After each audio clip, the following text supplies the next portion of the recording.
For a transcript of this episode, training plans, and more, visit marathonsfortherestofus.com.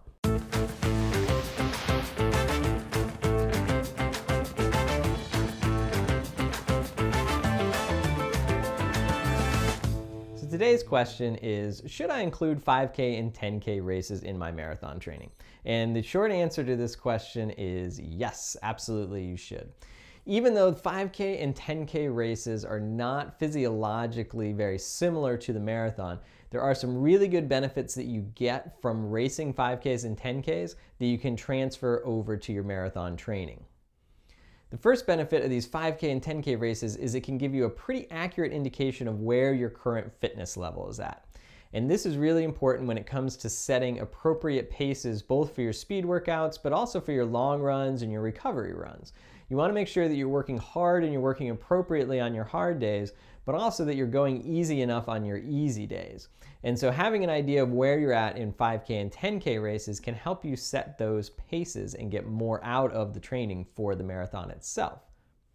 Now, the next benefit of racing 5Ks and 10Ks is you really start to get an idea of how hard you can push in a race. You know, hopefully when you're racing a 5K or 10K, you're running harder than you are in your speed workouts or in your long runs during marathon training. And so using that opportunity to push really hard can help kind of teach you where your boundaries are and, okay, I can keep this effort for this long before I start to fall off. And that's important both physiologically to learn where those effort levels are and what they feel like, but also mentally. Because our brain's really initial instinct is always to try to keep us alive. And so when you're running really hard, you know, it wants to pull back. It wants to make sure that we don't hurt ourselves.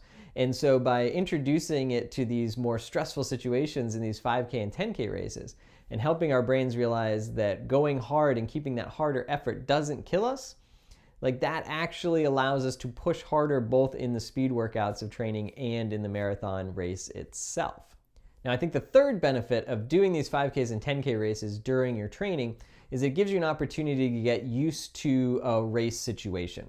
And when I say get used to it, I mean get used to the idea of, you know, being nervous the night before a race or maybe feeling nervous when you wake up in the morning. Learning what your stomach can handle with those nerves in the mix that maybe you don't have for your long runs or your speed workouts. It also helps just to deal with the nerves of getting to a race on time, figuring out where to park, how to get to the start line, how to warm up. You know, if you're somebody who trains by themselves most of the time, get used to the idea of running in a group of people. You know, that alone can be stressful. And if you haven't done it before race day, that can really throw a kink in your plans.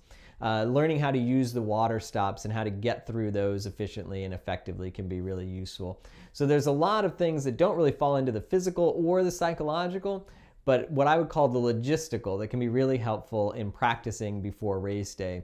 And for this, it doesn't necessarily have to be 5Ks and 10Ks. You know, it could be a half marathon or a 15K. But we can kill two birds with one stone if we're doing 5K and 10K races and getting this logistical benefit as well. Now, because the 5Ks and 10Ks aren't particularly specific to the marathon, I don't think you want to schedule a lot of these into your training plan.